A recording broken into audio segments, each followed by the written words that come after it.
കാട്ടാന ആക്രമണത്തിൽ മാധ്യമപ്രവർത്തകൻ കൊല്ലപ്പെട്ടു.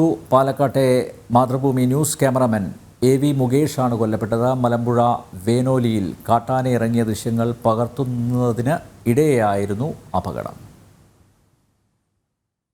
ഇന്ന് രാവിലെ 8 മണിയോടെയാണ് സംഭവം. മലമ്പുഴ വേനോലി എളമ്പരക്കാടിന് സമീപം ജനവാസ മേഖലയിൽ കാട്ടാന ഇറങ്ങിയത് റിപ്പോർട്ട് ചെയ്യാൻ പോയതായിരുന്നു മുകേഷ് ഉൾപ്പെടെ മാതൃഭൂമി സംഘം. തുടർന്ന് ദൃശ്യങ്ങൾ പകർത്തുന്നതിനിടെ കാട്ടാന ഇവർക്ക് നേരെ പാഞ്ഞടുക്കുകയായിരുന്നു.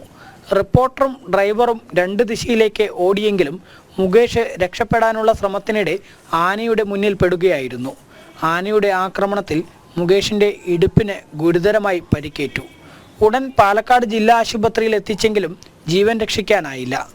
1 വർഷമായി മാതൃഭൂമിയുടെ പാലക്കാട് ബ്യൂറോയിൽ ജോലി ചെയ്യുകയാണ് മുകേഷ്. ദീർഘകാലം ഡൽഹി ബ്യൂറോയിലും ജോലി ചെയ്തിരുന്നു.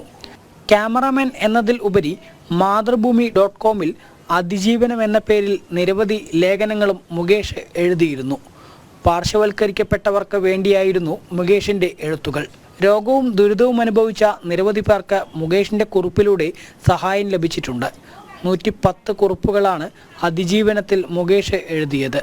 മലപ്പുറം പരപ്പനങ്ങാടി ചെട്ടിപ്പടി സ്വദേശി അവത്താൻ വീട്ടിൽ ദേവിയുടെയും പരേതനായ ഉണ്ണിയുടെയും മകനാണ് മുകേഷ്. ടിഷയാണ് ഭാര്യ. മുകേഷിൻ്റെ മരണത്തിൽ മുഖ്യമന്ത്രി പിണറായി വിജയൻ, BJP സംസ്ഥാന അധ്യക്ഷൻ K. സുരേന്ദ്രൻ, പ്രതിപക്ഷ നേതാവ് VD സതീശൻ തുടങ്ങിയവർ അനുശോചനം രേഖപ്പെടുത്തി.